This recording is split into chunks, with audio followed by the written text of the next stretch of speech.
Nama saya Bayu, 32 tahun, dan saya membeli rumah pertama saya ketika saya berusia 28 tahun. Setelah bertahun-tahun bekerja keras di pekerjaan saya sebagai insinyur perangkat lunak. Tumbuh dewasa, adik perempuan saya, Sari, selalu mendapatkan apapun yang diinginkannya, sementara saya harus bekerja untuk segalanya. Tahun lalu, saya membiarkan orang tua saya pindah masuk setelah pensiun untuk sementara waktu, lalu menyambut Sari setelah dia putus cinta. Kemarin, saat sedang presentasi di Jakarta, ponsel saya bergetar. Pesan teks dari bapak berbunyi, "Kamu tidak diterima pulang lagi. Barang-barangmu ada di garasi." Sebelum saya membahas lebih dalam, tinggalkan komentar yang memberitahu saya dari mana Anda menonton. Tekan suka dan berlangganan jika Anda pernah memiliki keluarga yang memanfaatkan kemurahan hati Anda. Saya dibesarkan di lingkungan kelas menengah di pinggiran kota Bandung, di sebuah rumah sederhana dengan 3 kamar tidur dan halaman belakang kecil, tempat bapak sesekali membakar jagung atau ikan selama akhir pekan musim kemarau. Dari ingatan saya yang paling awal, saya adalah anak yang bertanggung jawab. Anak laki-laki yang mengerjakan PR-nya tanpa diminta. Yang menabung uang jajannya alih-alih menghabiskannya untuk permen. Yang membantu di sekitar rumah tanpa mengeluh. Adik perempuan saya Sari, 4 tahun lebih muda, selalu menjadi bayi dalam keluarga, sang putri yang tidak pernah salah. Orang tua kami, Pak Agus dan Ibu Lina, menjalankan toko bahan bangunan kecil yang memberikan kehidupan yang nyaman, tetapi menuntut jam kerja yang panjang. Bapak adalah pendisiplin yang keras bagi saya, tetapi luluh dengan air mata Sari. Ibu lebih lembut, tetapi memperkuat dinamika keluarga tersebut. Bayu itu kuat dan mandiri. Sari butuh perlindungan dan perhatian khusus. Ketika saya membawa pulang nilai A, prestasi saya dianggap sudah semestinya. "Itulah yang seharusnya kamu lakukan," kata bapak dengan anggukan. Tetapi ketika Sari berhasil mendapatkan nilai B-, perayaannya sangat mengesankan. Perjalanan beli es krim, waktu nonton TV tambahan, baju baru sebagai hadiah karena telah berusaha sebaik mungkin. Pola ini berlanjut hingga SMA. Saya bekerja paruh waktu menata rak di toko serba lokal untuk menabung biaya kuliah. Sari mendapat mobil untuk ulang tahunnya yang ke-16.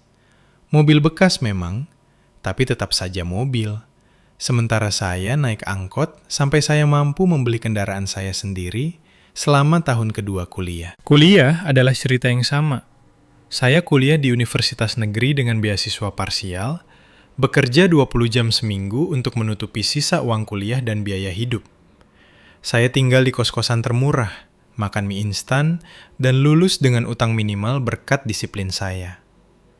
Sementara itu, orang tua saya entah bagaimana menemukan uang untuk Sari, kuliah di universitas swasta mahal. Dia tinggal di asrama premium, berganti jurusan 3 kali, dan masih lulus dengan dukungan penuh mereka, baik secara emosional maupun finansial. Setelah lulus, saya mendapatkan pekerjaan di Teknusa, sebuah perusahaan perangkat lunak yang sedang berkembang. Saya mulai sebagai pengembang junior, tetapi dengan cepat naik jabatan. Hidup hemat, saya berbagi kontrakan dengan 2 pria lain dan menyisihkan setiap rupiah yang tersisa untuk tabungan.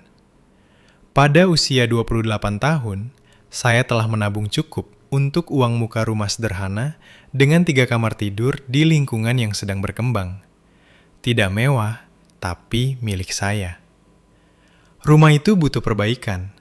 Saya menghabiskan akhir pekan mengganti perlengkapan usang, mengecat dinding, dan memperbaiki teras. Orang tua saya berkunjung sesekali, selalu dengan komentar seperti, "Lingkungan ini agak kasar, bukan?" Atau, "Tidak bisakah kamu membeli sesuatu yang lebih dekat dengan kami?" Mereka tidak pernah mengakui pencapaian kepemilikan rumah sebelum usia 30 tahun. 3 tahun lalu, bisnis toko bangunan keluarga mulai berjuang melawan persaingan toko modern besar. Bapak, keras kepala seperti biasa, menolak untuk beradaptasi. Penjualan menurun, utang menumpuk, dan akhirnya mereka terpaksa tutup. Tabungan pensiun mereka yang sebagian besar terikat pada bisnis tersebut terpukul hebat.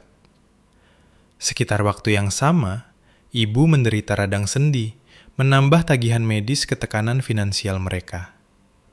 Kami hanya butuh beberapa bulan untuk bangkit kembali, kata bapak ketika mereka meminta untuk pindah dengan saya. Pasar sangat buruk bagi pensiunan dengan pendapatan tetap. Saya ragu-ragu, mengingat seumur hidup saya dianggap remeh. Tetapi akhirnya setuju. Keluarga adalah keluarga, bukan? Mereka pindah ke kamar tamu saya 2 tahun lalu, sementara perlahan menjadi permanen. Mereka membawa lebih banyak barang daripada yang bisa ditampung kamar itu, secara bertahap menyebar ke seluruh rumah saya. Bapak mengatur ulang garasi agar sesuai dengan kebutuhannya tanpa bertanya. Ibu mengambil alih dapur, mengkritik bagaimana saya mengatur lemari saya sendiri. Saya menyesuaikan hidup saya untuk mengakomodasi mereka. Saya bekerja lebih lama untuk menutupi pengeluaran yang meningkat, listrik, belanja bulanan, obat-obatan mereka. Mereka tidak menyumbang apapun secara finansial, menjelaskan bahwa uang pensiun dan BPJS mereka hampir tidak menutupi cicilan mobil dan pengeluaran pribadi mereka. 8 bulan lalu, Sari menelpon sambil menangis. "Rudi dan aku putus," isatnya, merujuk pada pacarnya selama 3 tahun. "Aku tidak mampu membayar sewa apartemen sendirian." Sebelum saya bisa menyarankan alternatif, ibu sudah menelpon. "Adikmu membutuhkanmu. Dia bisa tinggal di ruang kerjamu sebentar." Ruang kerja rumah saya menjadi kamar tidur Sari. Ruang kerja saya dipindahkan ke sudut kamar tidur saya. Rumah itu menjadi sesak, tetapi saya beradaptasi. Bagaimanapun, saya adalah orang yang bertanggung jawab, si penyelesai masalah, si penyedia. Pola dari masa kanak-kanak muncul kembali. Ibu memasak makanan rumit untuk Sari ketika dia mengalami hari yang buruk. Bapak segera memperbaiki mobilnya ketika mengeluarkan suara aneh. Sementara papan longgar di teras saya yang telah saya sebutkan tetap tidak diperbaiki. Mereka memperlakukannya seperti tamu. Mereka memperlakukan saya seperti pemilik kos, kecuali saya tidak menerima uang sewa, hanya pengeluaran yang bertambah, dan ruang yang semakin sempit. Saya menelan rasa frustrasi saya. Saya membayar KPR, listrik, dan sebagian besar belanjaan. Saya membersihkan area umum pada akhir pekan. Saya pulang larut dari kantor untuk menghindari rumah yang sesak. Semakin lama, rasanya kurang seperti rumah saya, dan lebih seperti asrama di mana saya adalah penghuni yang paling tidak penting. Senin lalu, saya terbang ke Jakarta untuk mempresentasikan platform perangkat lunak baru tim kami kepada calon investor, peluang yang menentukan karir. Presentasi dijadwalkan pada Kamis pagi. Saya menghabiskan Selasa dan Rabu berlatih, menyempurnakan slide, dan mengelola kecemasan pra-presentasi. Kamis pagi, saya memberikan presentasi yang sempurna. Para investor terkesan. Bos saya mengisyaratkan kemungkinan promosi. Untuk pertama kalinya dalam beberapa bulan, saya merasa berprestasi, dihargai. Kemudian datanglah pesan teks yang akan mengubah segalanya. Saya sedang naik lift ke kamar hotel saya, masih bersemangat dari presentasi yang sukses. Beberapa eksekutif tetap tinggal setelahnya untuk membahas detail implementasi dan potensi perluasan platform. Bos saya, Pak Hartono, menarik saya ke samping dengan senyum lebar. "Ini adalah jenis pekerjaan yang membuat orang mendapatkan kantor sudut, Bayu. Beban bulan-bulan terakhir, rumah yang sesat, tekanan finansial, perasaan tidak dihargai, terangkat sejenak dari pundak saya. Saat saya meraih kunci kamar saya, ponsel saya bergetar. Pesan teks dari Bapak. "Kamu tidak diterima pulang lagi. Barang-barangmu ada di garasi." Saya menatap layar. Yakin saya salah paham. Saya segera menelpon. Tidak ada jawaban. Saya mencoba telepon ibu. Langsung ke pesan suara. Saya menelpon 3 kali lagi, semakin cemas. Akhirnya, saya mencoba Sari. "Oh, kamu dapat pesan Bapak? Katanya dengan santai ketika dia menjawab seolah-olah kami sedang mendiskusikan perubahan rencana makan malam daripada pengusiran saya dari rumah saya sendiri. Apa yang terjadi? Apakah ini semacam lelucon? Suara saya bergema di koridor hotel yang kosong. Aku hamil, katanya. Sudah 3 bulan, Rudy tidak terlibat. Berita itu membuat saya tertegun sejenak. Selamat, tapi apa hubungannya dengan aku yang tidak diterima di rumahku sendiri? Ibu dan bapak berpikir aku butuh stabilitas sekarang, tempat permanen untukku dan bayinya. Rumahmu punya 3 kamar tidur, sempurna untuk kami. Kamu toh selalu bekerja, jarang di rumah.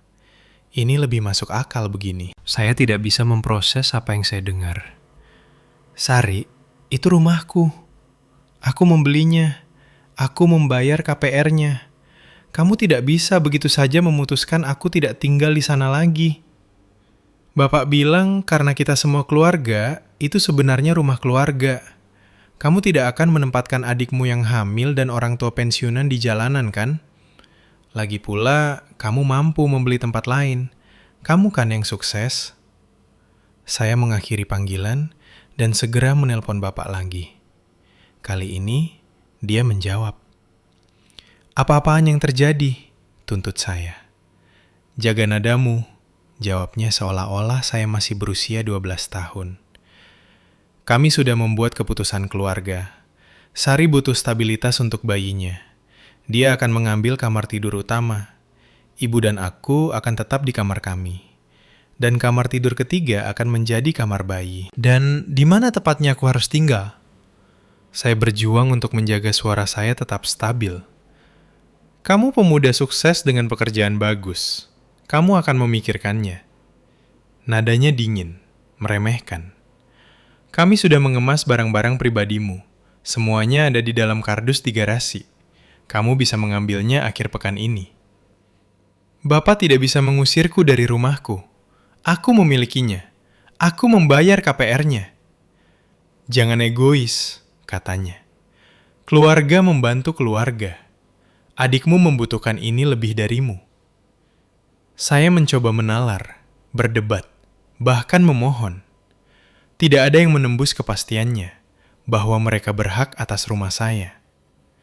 Ketika saya menyebutkan kepemilikan hukum, dia mencemooh. Kita keluarga, bukan penyewa. Berhentilah bersikap dramatis. Saya menelpon ibu berikutnya, berharap rasionalitas. Sebaliknya, saya mendapat persetujuan pasif dengan keputusan bapak. Sayang, adikmu dalam kondisi rentan. Pasti kamu mengerti. Kamu tidak ingin membuatnya stres selama kehamilan. Itu berbahaya bagi bayinya. Saya mondar-mandir di kamar hotel saya. Tangan gemetar karena tidak percaya dan marah. Panggilan lain ke Sari mengungkapkan mereka sudah mengganti kunci. Demi keamanan, jelaskannya. Seolah-olah saya adalah ancaman dan bukan pemilik sah. Saya duduk di tepi tempat tidur hotel, mencoba memahami besarnya pengkhianatan itu. Orang-orang yang seharusnya paling mencintai saya telah memutuskan saya dapat dibuang. Kurang penting daripada kenyamanan adik saya. Mereka tidak bertanya atau berdiskusi. Mereka hanya memutuskan rumah saya bukan lagi milik saya. Tidur menjauhi saya malam itu. Saya berganti-ganti antara kemarahan, ketidakpercayaan, dan rasa sakit yang dalam yang membuat dada saya sakit secara fisik. Kesuksesan presentasi dari beberapa jam sebelumnya terasa tidak berarti di hadapan pengkhianatan semacam itu. Saat fajar menyingsing, saya telah membuat keputusan. Saya akan terbang pulang segera dan menghadapi situasi ini secara langsung. Saya menelpon Pak Hartono jam 6 pagi, menjelaskan keadaan darurat keluarga, dan meminta maaf karena melewatkan makan malam investor. Dia pengertian. Bagian yang sulit sudah selesai, dan tim bisa menangani makan malam itu. Saya memesan penerbangan paling awal ke Bandung, dan menghabiskan perjalanan 3 jam itu melatih apa yang akan saya katakan. Bagaimana saya akan menangani kegilaan ini. Tidak ada yang mempersiapkan saya untuk apa yang menanti. Taksi online menurunkan saya di tepi jalan rumah saya, atau apa yang dulunya rumah saya. Pukul 2.30 siang, saya segera melihat perubahan. Lonceng angin ibu tergantung di teras saya. Kursi goyang tua bapak di tempat kursi santai modern saya dulu berada. Mereka tidak hanya mengklaim rumah saya, mereka menghapus tanda-tanda kepemilikan saya. Saat saya mendekat dengan koper di tangan, pintu depan terbuka. Ibu, bapak, dan Sari membentuk barikade manusia di teras. "Kami tidak mengharapkanmu sampai akhir pekan," kata bapak, tangan bersedekap di dadanya. "Ini rumahku, aku tidak butuh undangan." Saya mencoba melewati mereka ke pintu. Bapak bergeser untuk menghalangi saya. "Kita perlu bicara sebelum kamu masuk."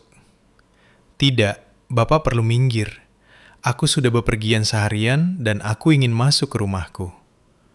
Ibu melangkah maju, tangan tertangkup cemas. "Bayu, sayang, kami tahu ini penyesuaian besar, tapi keluarga harus bersatu selama masa-masa sulit. Inikah yang namanya bersatu? Karena dari tempatku berdiri, ini terlihat seperti keluarga menikamku dari belakang dan mencuri propertiku." Sari muncul dari belakang orang tua kami. Satu tangan bertumpu pada perutnya yang masih rata dalam tampilan kehamilan yang teatrikal. "Kamu selalu egois, Bayu. Selalu memikirkan dirimu sendiri dulu." "Egois? Aku membiarkan kalian semua tinggal di rumahku tanpa bayar sewa selama berbulan-bulan. Aku membayar KPR, listrik, belanjaan. Dan kami berterima kasih," sela ibu. "Tapi keluarga berarti pengorbanan. Adikmu memulai sebuah keluarga. Itu menjadi prioritas sekarang di atas hak dasarmu untuk tinggal di rumah yang kamu miliki. Apakah kalian mendengar diri kalian sendiri?" Tetangga mulai memperhatikan. Keluarga Wijaya di seberang jalan menghentikan kegiatan berkebun mereka. Bu Ningsi memperlambat jalan kakinya, pura-pura memeriksa kotak suratnya sambil menonton konfrontasi itu. Bapak menegakkan posturnya, membusungkan dadanya. "Aku sudah membuat keputusan sebagai kepala keluarga ini. Adikmu butuh stabilitas. Kamu bisa mencari tempat lain." "Kepala keluarga? Ini bukan abad ke-19, Pak. Dan ini bukan rumah Bapak untuk membuat keputusan." Saya mendorong melewati mereka dan masuk menggunakan kunci saya, yang secara ajaib masih berfungsi di pintu belakang. Di dalam, saya membeku. Ruang tamu telah diatur ulang. Pusat hiburan saya diganti dengan TV lama mereka. Sofa modern saya didorong ke dinding untuk memberi ruang bagi kursi malas besar Bapak. Saya menuju ke atas ke kamar tidur saya dan menemukan pintunya terbuka. Ruangan itu berubah. Tempat tidur saya hilang, digantikan oleh kardus-kardus perlengkapan bayi. Tempat tidur bayi yang setengah dirakit berdiri di sudut. Pintu lemari terbuka, memperlihatkan pakaian Sari di tempat pakaian saya dulu berada. "Apa-apaan ini?" Saya berbalik dan menemukan mereka menonton dari ambang pintu. "Kamar bayi," kata Sari sambil tersenyum.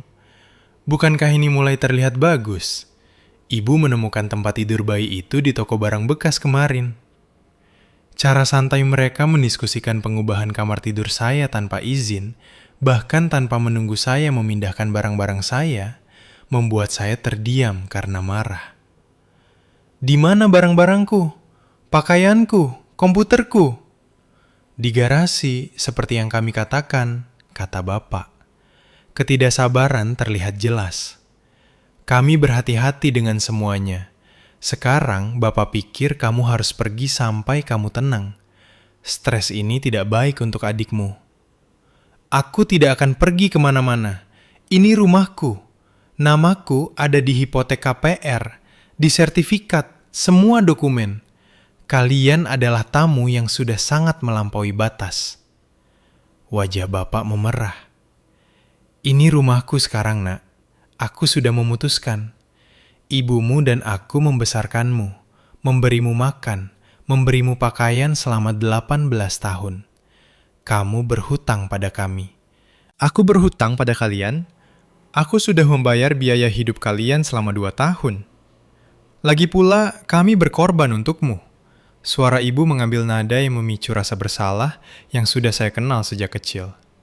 Kami merelakan liburan, bekerja lembur, semua untuk memberimu kesempatan. Beginikah caramu membalas kami? Dengan menyediakan perumahan gratis selama bertahun-tahun? Ya, itu sepertinya balasan. Sari melangkah maju, air mata menggenang di matanya. Aku butuh tempat ini untuk bayiku, Bayu. Tidakkah kamu peduli dengan calon keponakanmu? Kemana kami harus pergi? Tempat yang sama yang seharusnya aku tuju. Di mana saja, asal bukan di sini. Argumen memanas. Suara-suara meninggi. Tuduhan beterbangan. Bertahun-tahun kebencian muncul ke permukaan. Favoritisme mereka, kebencian saya, rasa berhak mereka, frustrasi saya. Lapisan harmoni keluarga benar-benar hancur. Ketika saya menolak untuk pergi, Bapak membuat pertunjukan menelpon polisi. Anak saya masuk tanpa izin dan mengancam kami, lapornya. Sebuah pertunjukan teatrikal bagi operator dan para tetangga yang sekarang menonton secara terbuka. 20 menit kemudian, Pak Polisi Wibowo tiba. Tampak tidak nyaman saat dia menilai situasi.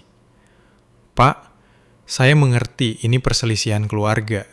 Tetapi jika pemilik rumah meminta Anda pergi, saya mengeluarkan ponsel saya, membuka dokumen KPR dan catatan pajak bumi dan bangunan (PBB) saya. Saya pemilik rumah. Nama saya satu-satunya. Mereka tinggal di sini karena saya mengizinkannya sementara.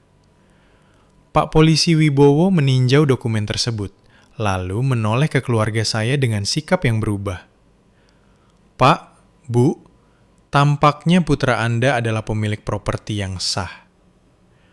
Keterkejutan di wajah mereka hampir sepadan dengan rasa sakit selama 24 jam terakhir. Mereka benar-benar percaya mereka bisa begitu saja mengklaim rumah saya. Rasa berhak itu mengejutkan. Dia masih mengancam kami. Bapak mencoba, tetapi suaranya kurang meyakinkan. Saya tidak mendengar ancaman. Pak Polisi Wibowo menyatakan dengan tegas. Pak Bayu, apakah Anda ingin saya mengantar mereka keluar dari tempat ini? Sebagian dari diri saya menginginkan hal itu. Keadilan segera, melihat mereka kelabakan seperti saya dipaksa demikian. Tetapi pengusiran membutuhkan proses hukum. Dan meskipun semuanya terjadi, saya tidak bisa menempatkan adik saya yang hamil di jalanan tanpa peringatan. Tidak, tapi saya ingin mengambil beberapa barang-barang saya tanpa gangguan. Pak Polisi Wibowo mengangguk.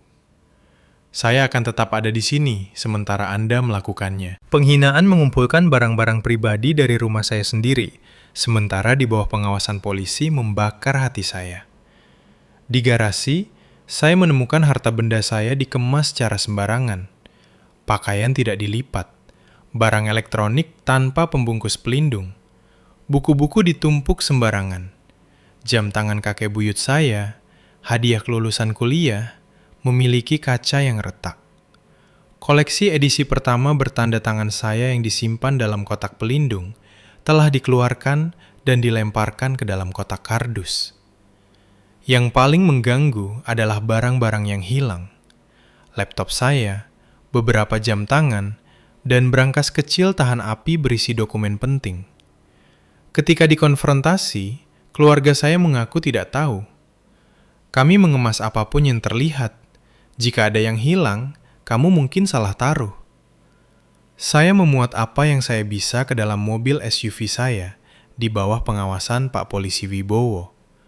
Keluarga saya berdiri di jalan masuk, sebuah front bersatu melawan saya. Ibu menangis.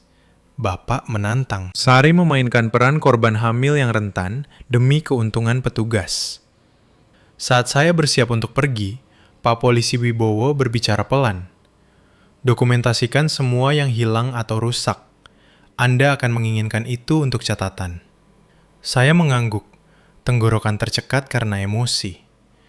Terima kasih. Malam itu, saya masuk ke hotel apartemen jangka panjang, dikelilingi oleh harta benda yang diselamatkan dengan tergesa-gesa, merasa benar-benar gelandangan meskipun memiliki rumah. Pengkhianatan itu sempurna. Orang-orang yang seharusnya paling mencintai saya telah membuang saya tanpa ragu, mengklaim properti saya sebagai hak mereka, memperlakukan kemurahan hati saya sebagai hak mereka. Saya menatap dinding hotel yang generik. Kesedihan memberi jalan pada resolusi dingin. Mereka telah menunjukkan kepada saya tepat di mana saya berdiri dalam hidup mereka. Nyaman bila dibutuhkan, dapat dibuang bila tidak. Sudah waktunya saya bertindak sesuai dengan itu. Minggu pertama di hotel apartemen berlalu dalam kekacauan emosional yang kabur. Saya berfungsi secara autopilot, pergi bekerja, kembali ke kamar hotel yang steril, menatap dinding, hampir tidak tidur. Dekorasi krem hotel dan furnitur standar mencerminkan kekosongan yang saya rasakan di dalam. Setiap pagi, saya bangun berharap itu semua hanya mimpi buruk. Hanya untuk mengingat bahwa kenyataan saya sekarang adalah keberadaan yang tidak pasti ini. Saya melakukan beberapa upaya rekonsiliasi, bukan karena saya percaya mereka pantas dimaafkan, tetapi karena saya sangat ingin memahami bagaimana orang-orang yang membesarkan saya bisa mengkhianati saya sepenuhnya. Panggilan pertama saya ke Bapak berjalan buruk seperti yang diperkirakan. Kamu membesar-besarkan masalah kecil, dia bersikeras. Inilah yang dilakukan keluarga, beradaptasi dengan kebutuhan yang berubah. Keluarga tidak mencuri rumah satu sama lain, bantah saya. Kami tidak mencuri apapun. Kami mendistribusikan kembali sumber daya keluarga ke tempat yang paling dibutuhkan. Kamu sudah mapan, adikmu tidak. Karena aku bekerja untuk segalanya, sementara kalian memberinya segalanya. Kalian tahu, inilah mengapa kami membuat keputusan ini tanpamu. Kamu selalu membenci kebutuhan adikmu. Kakak macam apa kamu? Kebutuhannya atau keinginannya? Ada perbedaan. Bayu, kamu berhutang pada kami karena membesarkanmu. 21 tahun makanan, pakaian, tempat tinggal, pendidikan. Sudahkah kamu menghitung biaya itu? Percakapan itu memburuk dari sana. Berakhir dengan pernyataannya bahwa saya sudah mati baginya sampai saya dewasa dan menerima tanggung jawab keluarga. Ironi dia menceramahi saya tentang tanggung jawab sambil tinggal di rumah saya tanpa bayar sewa, tampaknya hilang baginya. Pendekatan ibu berbeda, tetapi sama beracunnya. Hatiku hancur Bayu, dia merengek di telepon. Melihat anak-anakku berselisih seperti ini, aku tidak membesarkanmu menjadi begitu keras hati. Ibu membesarkanku untuk bertanggung jawab, lalu menghukumku karenanya dengan memanfaatkanku. Jika kamu mencintai kami, kamu akan mengerti kekhawatiran seorang ibu terhadap putrinya yang hamil. Apakah kamu ingin adikmu dan bayi yang tidak bersalah menjadi gelandangan? Ada pilihan selain rumahku, Bu. Apartemen, rumah kontrakan, program bantuan pemerintah. Kamu akan membiarkan adikmu tinggal di apartemen kumuh selama kondisinya yang rentan. Jika kamu bisa melihatnya sekarang, begitu pucat dan mual karena mual pagi. Ketika manipulasi gagal, dia beralih ke air mata, lalu diam, lalu akhirnya marah. Bapakmu benar, kamu selalu menjadi yang dingin, penuh perhitungan. Mungkin ini yang terbaik, menunjukkan kepada kami warna aslimu sebelum kami mengandalkanmu untuk perawatan masa tua kami. Pesan sari yang dikirim melalui teks daripada percakapan langsung mungkin adalah yang paling kejam. Kamu memang selalu menjadi yang aneh. Ibu dan bapak hanya merasa berkewajiban untuk menyertakanmu. Sekarang kami bisa menjadi keluarga sejati tanpa penilaian dan kompleks superioritasmu. Bayiku pantas mendapatkan yang lebih baik daripada paman sepertimu. Efek kumulatif dari interaksi ini sangat menghancurkan.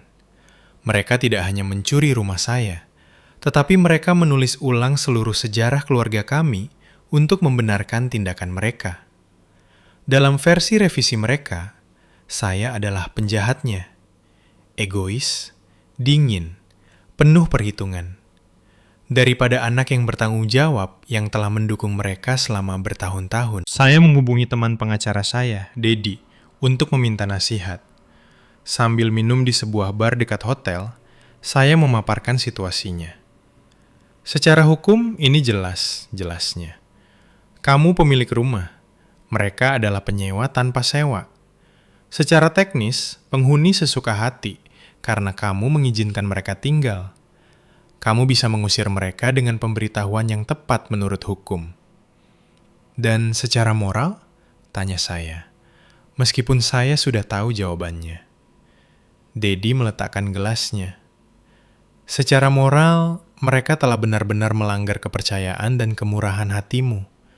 Mereka mengeksploitasi ikatan kekeluargaanmu sambil tidak menyumbang apapun. Dalam konteks lain, kita akan menyebut ini apa adanya. Penyalahgunaan finansial. Validasi darinya memberikan kelegaan sementara, tetapi kenyataannya tetap rumit. Mengusir adik saya yang hamil dan orang tua lansia akan membuat saya menjadi penjahat di mata semua orang, terlepas dari pembenarannya. Ketakutan ini terkonfirmasi ketika ponsel saya mulai berdering dengan panggilan dari anggota keluarga besar. Orang-orang yang jarang menghubungi saya kecuali pada hari raya Lebaran. Bibi Yanti, saudara perempuan ibu, menelpon lebih dulu.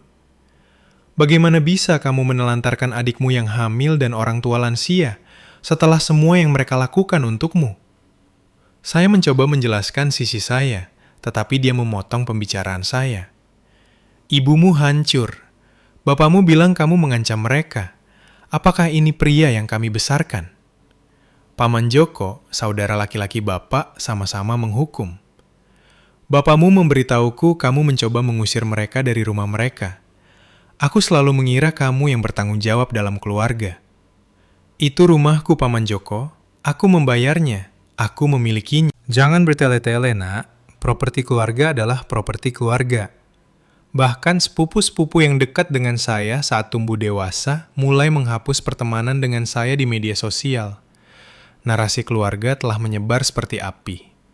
Bayu yang egois menelantarkan adiknya yang hamil dan orang tua lansia, mengancam mereka, menyebabkan stres yang tidak perlu selama kondisi rentan sari. Isolasi itu mutlak. Di tempat kerja, saya berjuang untuk berkonsentrasi, membuat kesalahan yang tidak seperti biasanya. Bos saya awalnya memahami tentang keadaan darurat keluarga, mulai menunjukkan kekhawatiran tentang kinerja saya. Hanya Siti, sesama pengembang yang telah menjadi teman selama bertahun-tahun, menyadari ada sesuatu yang lebih dalam yang salah. Kamu tidak tidur kan? Tanyanya saat makan siang di ruang istirahat. Saya menggelengkan kepala, terlalu lelah untuk berpura-pura. Ingin membicarakannya.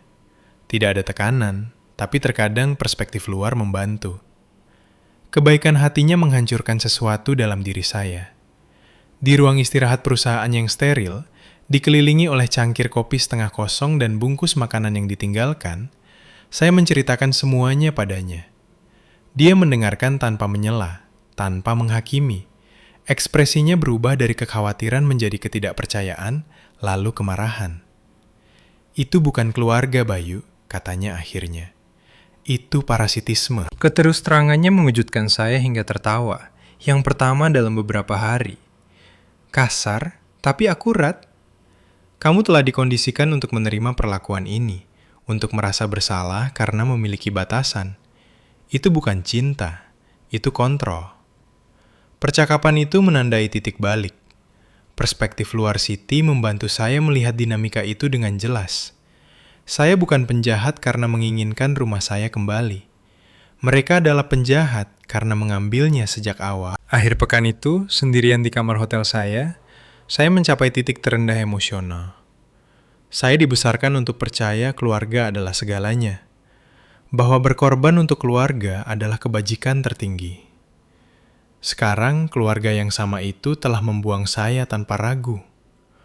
Fondasi identitas saya terasa retak tak dapat diperbaiki.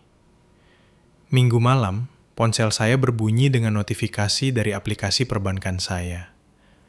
Pembayaran KPR jatuh tempo dalam 3 hari. Secara otomatis, saya bergerak untuk mengotorisasi pembayaran. terus membayar rumah yang tidak boleh saya tinggali. Jari saya melayang di atas tombol konfirmasi. Momen kejelasan menyerang dengan kekuatan yang hampir fisik. Mengapa saya masih memfasilitasi mereka? Mengapa terus membiayai kenyamanan mereka dengan mengorbankan kenyamanan saya sendiri? Untuk pertama kalinya, saya melihat situasi dengan kejelasan penuh. Mereka telah menganggap kemurahan hati saya sebagai kelemahan, tanggung jawab saya sebagai kewajiban. Mereka percaya mereka berhak atas semua yang telah saya peroleh. Kesadaran itu secara bersamaan menyakitkan dan membebaskan. Saya menutup aplikasi perbankan tanpa mengotorisasi pembayaran. Jika mereka menginginkan rumah saya, mereka bisa membayarnya. Jika mereka tidak bisa membayarnya, mereka akan menghadapi konsekuensi dari tindakan mereka. Mungkin untuk pertama kalinya dalam dinamika keluarga kami, saya tidur nyenyak malam itu, tanpa mimpi dan nyenyak, seperti orang yang akhirnya meletakkan beban yang dibawanya terlalu lama. Senin pagi tiba dengan kejelasan baru. Alih-alih kabut pengkhianatan dan rasa sakit yang mengaburkan pemikiran saya selama berhari-hari, saya bangun dengan tujuan. Ini bukan hanya tentang merebut kembali rumah saya. Ini tentang merebut kembali harga diri saya dan menetapkan batasan yang seharusnya sudah ada sejak lama. Langkah pertama, amankan posisi keuangan saya. Saya menelpon sakit ke kantor, lalu menjadwalkan janji temu dengan penasihat keuangan saya dan pengacara properti, bukan Dedi, yang nasihat ramahnya berharga, tetapi yang tidak memiliki spesialisasi dalam hukum properti. Penasihat keuangan saya, Bu Ratna, meninjau situasi saya dengan keterpisahan profesional yang saya rasa menyegarkan setelah kekacauan emosional. Mari pisahkan emosi dari keuangan, katanya, menyesuaikan kacamatanya saat dia meninjau akun saya. KPR sepenuhnya atas nama Anda, benar? Tidak ada penandatangan bersama. Benar, saya memenuhi syarat pinjaman dan melakukan setiap pembayaran sendiri. Dan tidak ada perjanjian sewa-sewa resmi dengan anggota keluarga Anda. Tidak ada dokumentasi status hunian mereka. Tidak ada yang tertulis. Itu seharusnya sementara. Dia mengangguk, mencatat. Dari perspektif keuangan murni, Anda memiliki beberapa opsi. Anda dapat terus membayar KPR sambil mengejar pengusiran, secara efektif mensubsidi situasi hidup mereka selama proses hukum. Atau Anda dapat menghentikan pembayaran dan membiarkan proses penyitaan dimulai, yang pada akhirnya akan memaksa mereka keluar, tetapi akan sangat merusak kredit Anda selama bertahun-tahun. Bagaimana dengan menjual rumah? Anda tidak bisa menjual dengan penghuni yang tidak sah, kecuali mereka bekerja sama dengan penayangan dan kekosongan akhirnya. Mengingat apa yang Anda jelaskan, itu tampaknya tidak mungkin. Konsultasi dengan pengacara Michael sama seriusnya. Hukum pertanahan masih berlaku bahkan dalam pengaturan keluarga informal, jelasnya. Mereka dianggap penghuni karena Anda mengizinkan hunian mereka tanpa sewa. Anda dapat mengakhiri tenurial mereka dengan pemberitahuan tertulis yang tepat, biasanya somasi. Jika mereka menolak untuk pergi setelah periode itu, kita mengajukan gugatan pengusiran resmi yang memakan waktu tambahan. Berapa lama semuanya? Kasus terbaik, jika mereka pergi saat diminta oleh pemberitahuan, 30 hari. Kasus terburuk, jika mereka menentang segalanya dan menunda proses, 3 hingga 4 bulan, mungkin lebih lama. Dan kewajiban saya selama waktu itu? Sebagai pemilik properti, Anda bertanggung jawab untuk memelihara properti dalam kondisi layak huni, termasuk utilitas. Memutuskan layanan penting untuk memaksa mereka keluar akan dianggap ilegal. Saya meninggalkan kedua pertemuan dengan pemahaman yang lebih jelas tentang posisi saya. Saya memiliki hak hukum, tetapi melaksanakannya tidak akan cepat atau sederhana. Sementara itu, saya membutuhkan situasi hidup yang lebih permanen daripada hotel jangka panjang. Siti terbukti sangat berharga selama transisi ini. Kakak perempuannya bekerja di manajemen properti dan membantu saya menemukan apartemen 1 kamar tidur dengan sewa jangka pendek. Sewanya masuk akal, lokasinya nyaman untuk bekerja, dan yang paling penting, Mereka memiliki ketersediaan segera.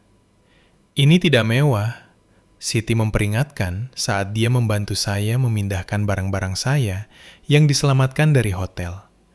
Tapi ini permulaan. Apartemen itu memang dasar. Dinding putih, karpet krem, peralatan standar, tapi bersih dan yang paling penting, milik saya.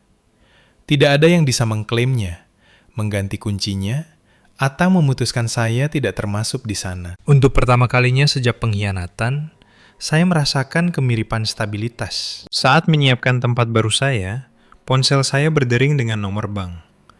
Pak Bayu, kami menelpon tentang pembayaran KPR Anda. Sudah lewat 3 hari. Apakah Anda ingin melakukan pembayaran melalui telepon untuk menghindari denda keterlambatan? Tidak, terima kasih, jawab saya dengan tenang.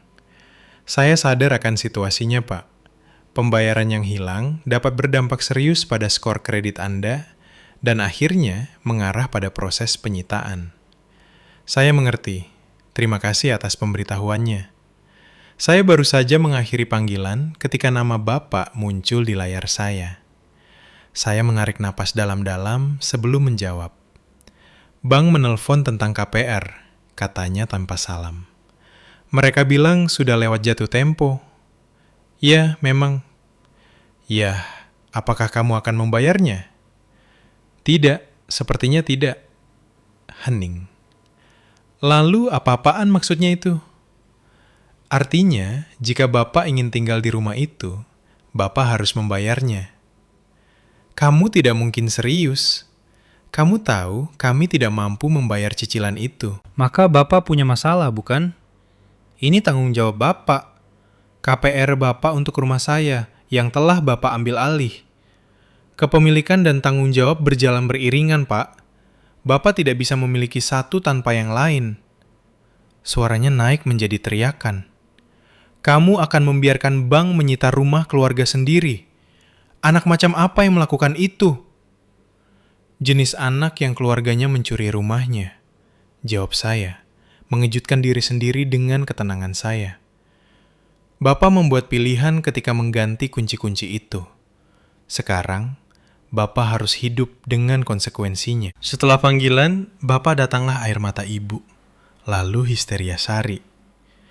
Kamu membahayakan masa depan bayiku. Bagaimana kamu bisa begitu tidak punya hati? Stres ini bisa menyebabkan keguguran.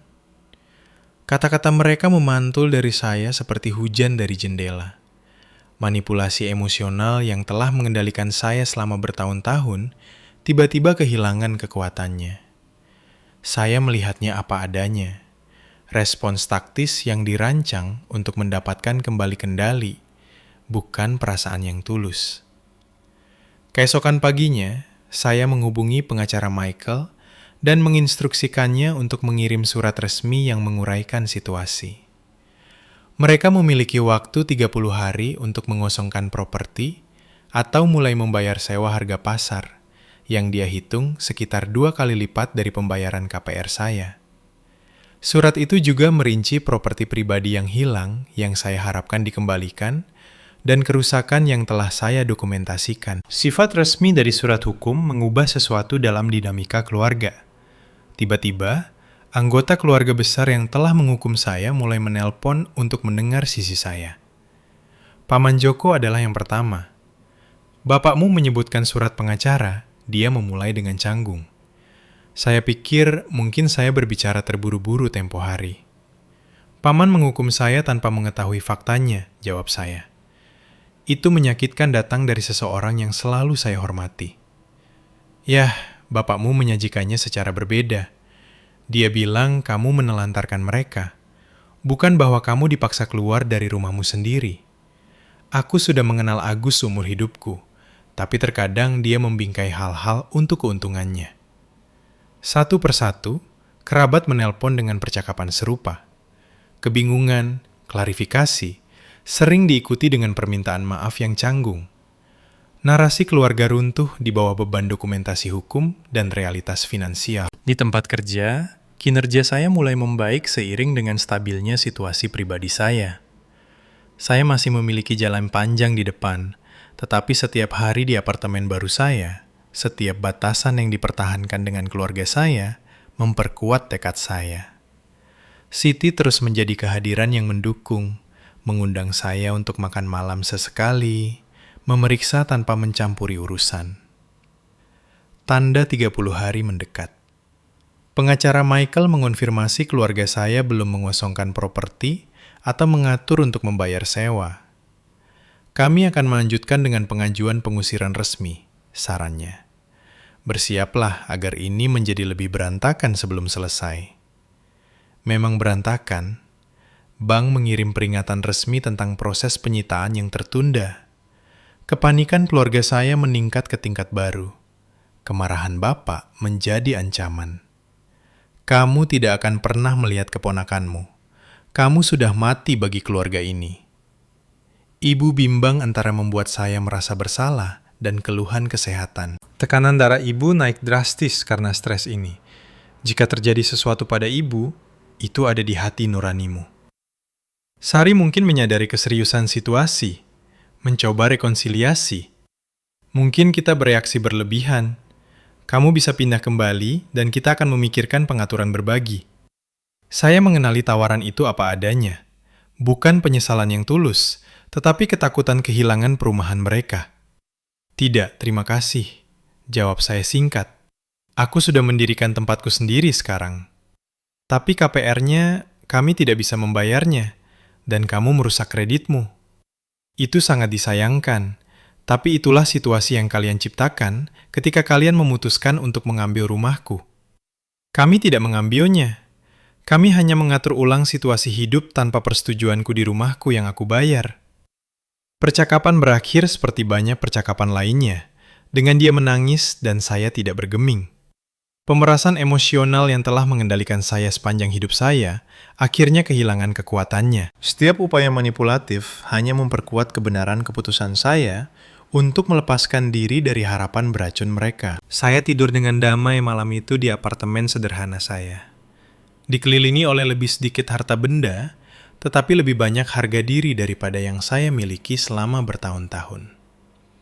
Pada minggu ke-6 pendudukan keluarga saya di rumah saya, kesabaran bank mulai menipis. Mereka mengirim pemberitahuan resmi tentang proses pra-penyitaan yang tertunda yang disalin ke alamat baru saya. Pada hari yang sama, pengacara Michael memberitahu saya bahwa pengajuan pengusiran sedang bergerak maju, tetapi menghadapi penundaan karena manuver hukum keluarga saya. Mereka telah menyewa pengacara, jelasnya selama konsultasi telepon kami. Mereka mengklaim hak penyewaan yang mapan dan mencoba berargumen bahwa ada perjanjian lisan mengenai hunian jangka panjang mereka. Itu sepenuhnya salah, jawab saya. Itu selalu disajikan sebagai sementara. Saya percaya Anda, tapi itu memperumit masalah. Kita perlu bersiap untuk sidang resmi. Malam itu, Bapak menelpon dengan nada yang sangat berbeda dari omelan marahnya sebelumnya. Nak, Bapak pikir kita semua terbawa suasana di sini. Mari bicara seperti orang dewasa yang rasional. Saya mendengarkan. Jawab saya, menjaga jarak emosional.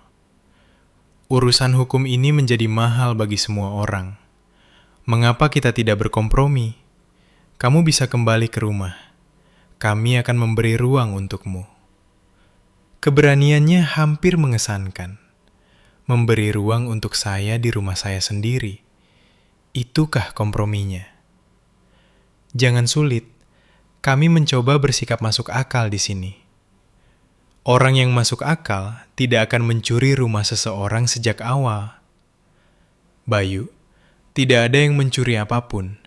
Dan jaga nadamu, aku masih bapakmu. Ya, benar. Tapi itu tidak memberi bapak hak atas properti saya. Dia mengubah taktik. Ibumu sedang tidak sehat. Stres mempengaruhi kesehatannya. Tekanan darahnya sangat tinggi. Dokter bilang dia butuh stabilitas dan ketenangan. Ibu kemudian mengambil telepon. Suaranya lemah dan gemetar. Bayu, sayang, ibu tidak mengerti mengapa kamu menempatkan kami melalui ini. Setelah semua pengorbanan yang kami buat untukmu saat tumbuh dewasa, saya mengenali kinerja itu apa adanya, taktik manipulasi lainnya. Saya minta maaf ibu merasa tidak enak badan. Saya sarankan mengikuti perintah dokter untuk mengurangi stres. Pindah ke perumahan yang terjangkau mungkin membantu dengan itu. Nadanya langsung berubah dari rapuh menjadi sangat marah. Berani-beraninya kamu, setelah semua yang kami lakukan untukmu. Polanya menjadi dapat diprediksi. Ketika intimidasi gagal, mereka mencoba kompromi. Ketika kompromi gagal, mereka mencoba rasa bersalah. Ketika rasa bersalah gagal, mereka kembali marah.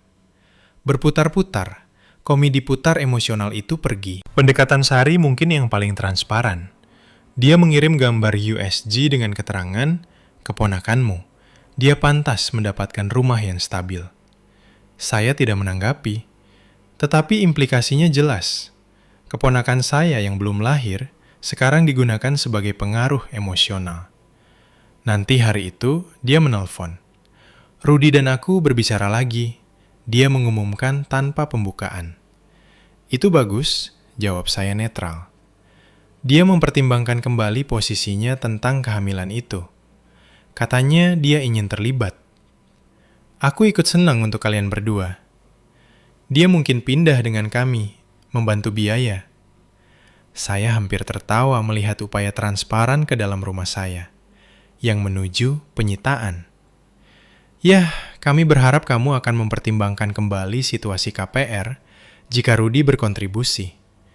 Mungkin kami bisa membayar sebagian kecil, atau kalian bisa mencari tempat sendiri bersama, seperti kebanyakan calon orang tua. Kenapa kamu begitu sulit? Kami mencoba membuat ini berhasil. Tidak, kalian mencoba mempertahankan perumahan gratis yang bukan milik kalian. Ada perbedaannya. Tanggapan keluarga besar terus berkembang seiring munculnya lebih banyak detail.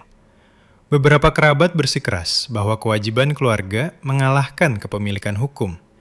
Biasanya, generasi tua yang berbagi mentalitas rasa berhak orang tua saya. Yang lain, terutama sepupu seusia saya yang telah membeli rumah mereka sendiri, menyatakan ketidakpercayaan atas tindakan keluarga saya. Aku tidak bisa membayangkan mengambil alih rumah seseorang seperti itu. Komentar sepupu saya Ratna selama panggilan dukungan yang jarang terjadi. Terutama setelah kamu cukup murah hati untuk membiarkan mereka tinggal sejak awal. Respons yang terbagi ini menciptakan ketegangan pada pertemuan keluarga yang tidak lagi saya hadiri, tetapi saya dengar melalui Ratna. Rupanya, saya telah menjadi topik pembicaraan utama dengan pihak-pihak yang diambil sebagian besar berdasarkan garis generasi. Narasi keluarga telah terpecah. Tidak lagi saya secara universal menjadi penjahat, tetapi situasi telah menjadi perdebatan moral yang kompleks tentang kewajiban keluarga versus batasan pribadi. Sementara itu, hidup saya perlahan dibangun kembali di sekitar kenyataan baru saya. Apartemen mulai terasa kurang, seperti perumahan sementara. Dan lebih seperti rumah saat saya menambahkan sentuhan pribadi, furniture baru, karya seni, tanaman. Pekerjaan stabil seiring membaiknya keadaan emosional saya. Saya bahkan menerima pujian untuk sepotong kode yang sangat menantang yang saya kembangkan untuk rilis perangkat lunak kami berikutnya. Lingkaran sosial saya yang terlalu lama dibatasi oleh kewajiban keluarga mulai berkembang. Siti memperkenalkan saya kepada teman-temannya, kelompok ramah yang tidak tahu apa-apa tentang drama keluarga saya, dan menerima saya hanya sebagai rekan Siti. Bambang, pengembang lain dari kantor, mengundang saya ke malam permainan papan mingguan. Saya menerima, terkejut dengan betapa saya menikmati kesenangan sederhana dari interaksi sosial tanpa ketegangan yang mendasarinya. Setelah 8 minggu manuver hukum, konsekuensi signifikan pertama terwujud. Rumah itu memasuki status pra-penyitaan. Kesabaran Bang sudah habis. Bapak menelpon dengan panik. Bang bilang mereka mau mulai penyitaan. Mereka akan mengambil rumah itu. Ya, itu terjadi ketika KPR tidak dibayar untuk waktu yang lama. Kamu harus melakukan sesuatu. Ini tanggung jawabmu. Tidak, Pak. Itu berhenti menjadi tanggung jawab saya ketika Bapak memutuskan itu bukan rumah saya lagi. Keheningan yang berat menyusul. Untuk mungkin pertama kalinya, kenyataan situasi mereka tampaknya menembus. Kami tidak mampu membayar cicilan ini, Bayu. Kamu tahu itu. Saya sadar. Jadi, apa yang harus kami lakukan? Kemana kami harus pergi? Pertanyaan yang sama yang saya hadapi ketika kalian mengusir saya. Pikirkanlah. 2 hari kemudian, ibu menelpon dengan berita. Kami menemukan kontrakan. Kecil, tapi pemiliknya akan bekerja dengan pendapatan tetap kami. Kemenangan yang saya harapkan akan saya rasakan diredakan oleh kesedihan yang tersisa untuk apa yang telah terjadi pada hubungan keluarga kami. Saya senang kalian menemukan solusi. Bapakmu ingin ibu bertanya tentang penyitaan. Jika kami pindah, maukah kamu melanjutkan pembayaran untuk melindungi kreditmu? Itu adalah pengakuan pertama, betapapun tidak langsungnya, bahwa mereka telah melampaui batas. Iya, setelah saya mengonfirmasi properti itu kosong, saya akan menangani situasi KPR dan barang-barang kami. Kami tidak bisa memuat semuanya di tempat baru. Kamu perlu mengambil apa yang penting dan berharga. Saya akan memberi waktu yang wajar untuk mengumpulkan semuanya. Itu adil, terima kasih. Rasa terima kasih atas kesopanan dasar, sesuatu yang tidak mereka tunjukkan kepada saya, ironis dan menyedihkan. Sari dan Rudy, berdamai karena kebutuhan daripada penyembuhan hubungan yang tulus, menemukan apartemen 2 kamar tidur kecil di seberang kota. Ini bukan yang kami inginkan, dia mengirim pesan teks. Tuduhan yang mendasarinya jelas. Tapi kami akan mengelolanya. Saya tidak menanggapi. Harapannya akan simpati setelah apa yang mereka lakukan masih mengejutkan saya sebagai delusi. Ketika hari itu tiba untuk memeriksa rumah setelah kepergian mereka, saya membawa Siti untuk dukungan moral dan Bambang untuk bantuan praktis karena dia memiliki pengalaman konstruksi dan dapat membantu menilai kerusakan apapun. Rumah yang saya masuki hampir tidak menyerupai rumah yang saya tinggalkan beberapa bulan sebelumnya. Pengabaian terlihat di mana-mana. Karpet bernoda, dinding bertanda, bola lampu mati yang tidak ada yang mau menggantinya. Wastafel dapur berisi piring kotor, meskipun mereka tahu saya akan datang. Kulkas menyimpan makanan kadaluarsa yang tidak mereka buang. Yang lebih mengkhawatirkan adalah masalah struktural yang diidentifikasi Bambang. Kerusakan air di bawah wastafel kamar mandi lantai atas yang jelas telah bocor selama beberapa waktu. Jendela pecah di ruang bawah tanah yang ditutup dengan buruk dengan lembaran plastik. Drywall rusak di beberapa lokasi. Mereka tidak hanya tinggal di sini, amati Bambang saat kami mensurvei kerusakan. Mereka menghukummu melalui properti. Utilitas menghadirkan masalah lain. Mereka belum membayar tagihan apapun selama 2 bulan, meninggalkan tunggakan besar yang membutuhkan penyelesaian sebelum layanan dapat dipulihkan sepenuhnya. Berdiri di tempat yang dulunya adalah rumah saya yang terawat dengan hati-hati, saya merasakan campuran aneh antara kemarahan dan kelegaan. Kerusakan itu luas, tetapi dapat diperbaiki. Rumah itu bisa diperbaiki, dibersihkan, dipulihkan, dan meskipun semuanya terjadi, itu milik saya lagi. Satu-satunya tempat yang mewakili kerja keras dan pencapaian saya. Saat kami akan pergi, Siti melihat amplop di meja dapur yang ditujukan kepada saya dengan tulisan tangan ibu. Di dalamnya ada undangan ke acara 7 bulanan kehamilan Sari yang dijadwalkan bulan depan dengan catatan tulisan tangan. Keluarga harus bersama untuk momen-momen penting. Silakan datang dan tunjukkan dukunganmu untuk adik dan keponakanmu. Manipulasi itu begitu transparan hingga hampir lucu. Setelah semua yang telah mereka lakukan, mereka masih mengharapkan saya muncul dengan hadiah dan ucapan selamat untuk berpura-pura tidak ada yang terjadi. Saya meletakkan undangan kembali di meja, mematikan lampu, dan mengunci pintu di belakang saya. 6 bulan telah berlalu sejak saya merebut kembali rumah saya.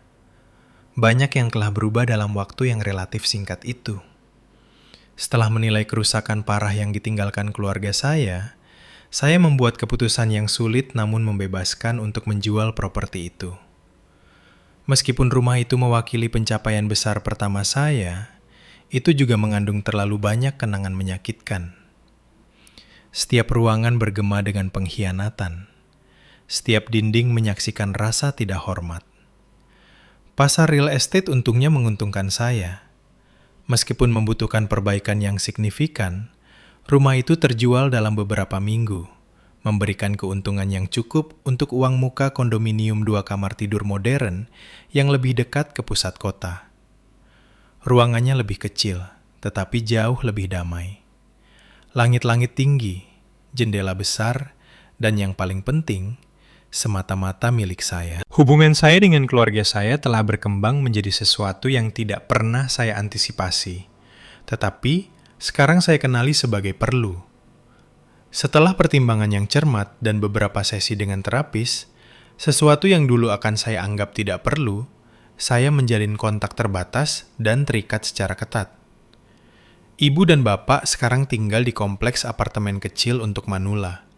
Realitas finansial mereka akhirnya menyusul mereka setelah bertahun-tahun perencanaan yang buruk dan rasa berhak. Kemarahan awal bapak pada keadaan mereka yang berkurang akhirnya memberi jalan pada adaptasi yang enggan.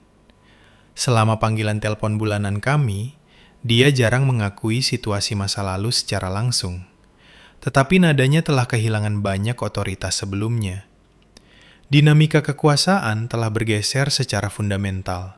Bukan karena saya mencari kendali, tetapi karena kenyataan telah memaksa pengakuan atas posisi kami yang sebenarnya. Ibu berganti-ganti antara penerimaan dan upaya untuk membangun kembali pola lama. "Kami merindukanmu," katanya. Suara diwarnai dengan kesedihan yang dipraktikkan.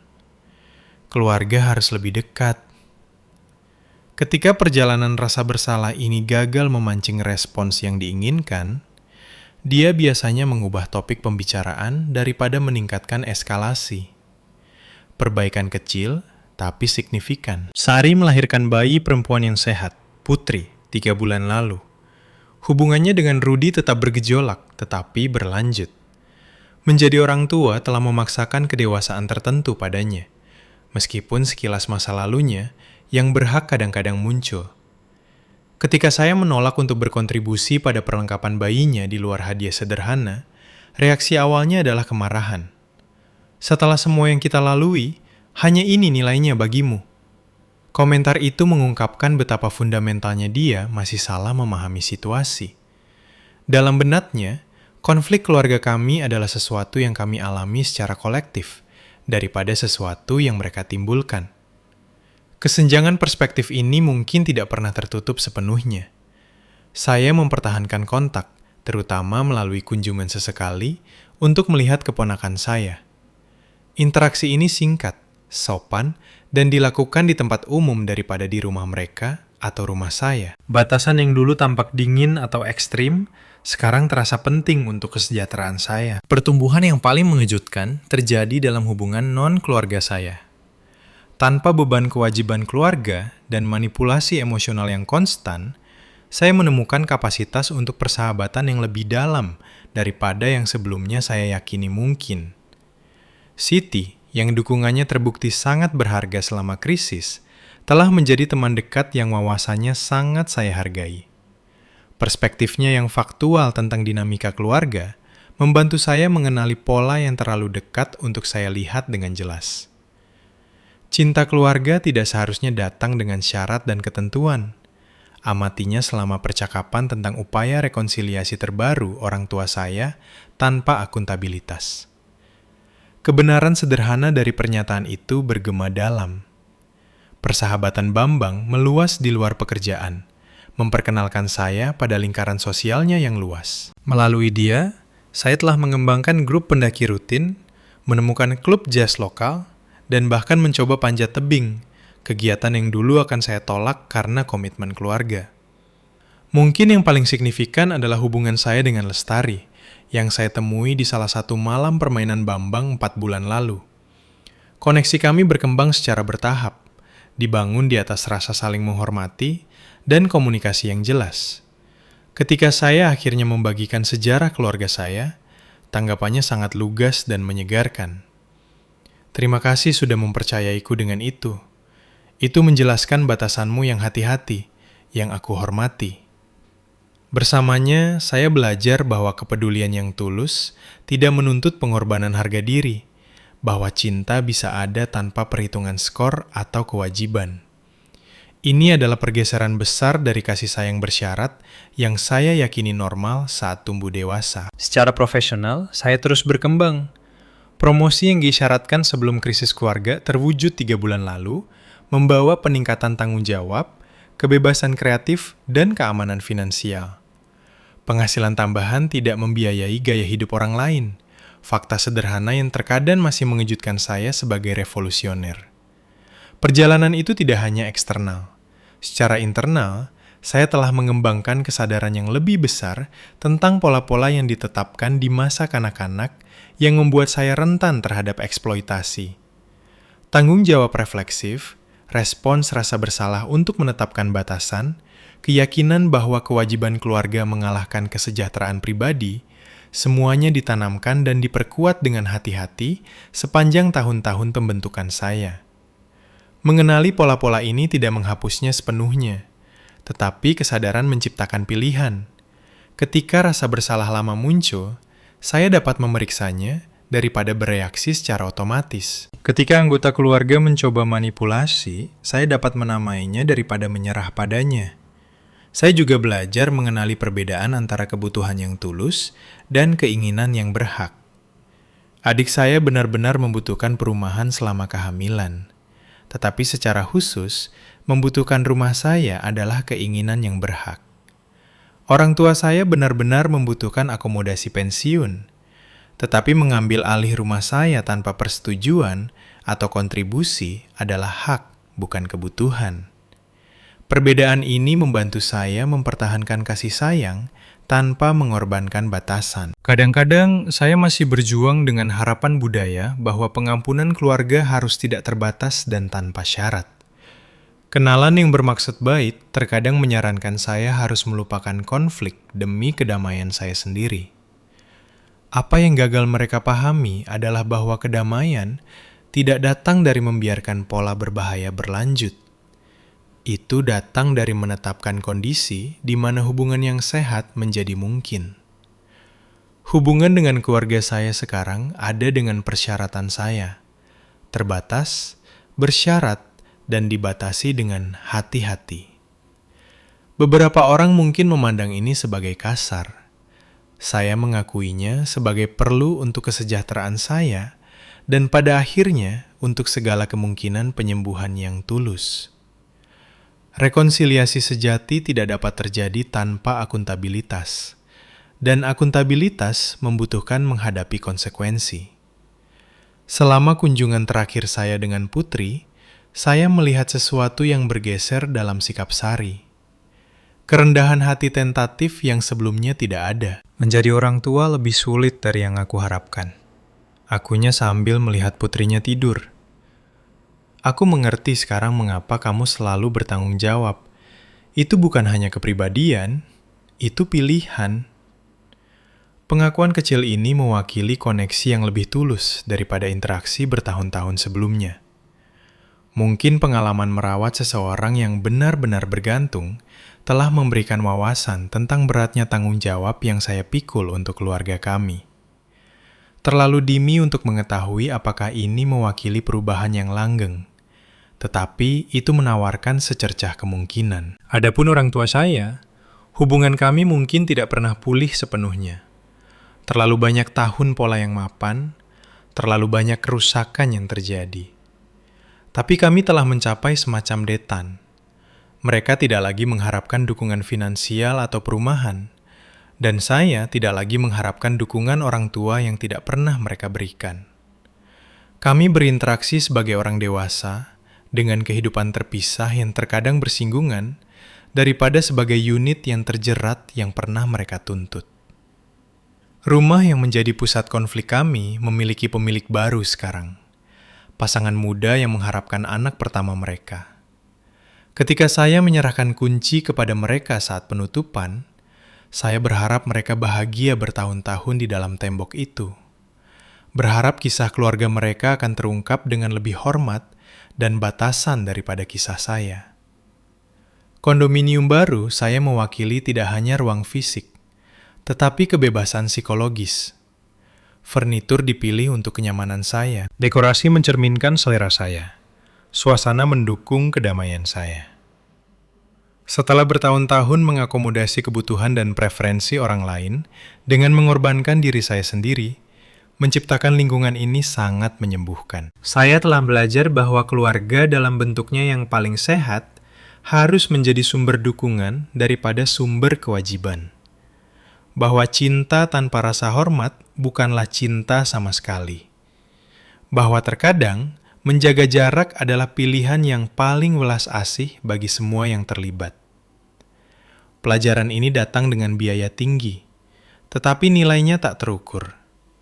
Bagi mereka yang menonton yang mungkin mengenali pola serupa dalam hidup mereka sendiri, apakah Anda orang yang bertanggung jawab yang selalu diharapkan untuk berkorban? Atau orang yang berjuang untuk menetapkan batasan dengan anggota keluarga yang berhak? Ketahuilah bahwa Anda pantas dihormati. Prestasi Anda adalah milik Anda. Properti Anda adalah milik Anda. Batasan Anda valid. Terkadang, tindakan yang paling penuh kasih adalah berdiri teguh, bahkan ketika rasa bersalah dan kewajiban menarik Anda. Bagaimana dengan Anda? Pernahkah Anda harus menetapkan batasan yang sulit dengan anggota keluarga yang menganggap remeh kemurahan hati Anda? Bagikan pengalaman Anda di komentar di bawah. Jika cerita ini selaras dengan Anda, silakan tekan tombol suka dan berlangganan untuk cerita kehidupan nyata lainnya tentang menavigasi dinamika keluarga yang kompleks. Terima kasih telah mendengarkan dan ingat, keluarga sejati akan mengangkatmu ke atas.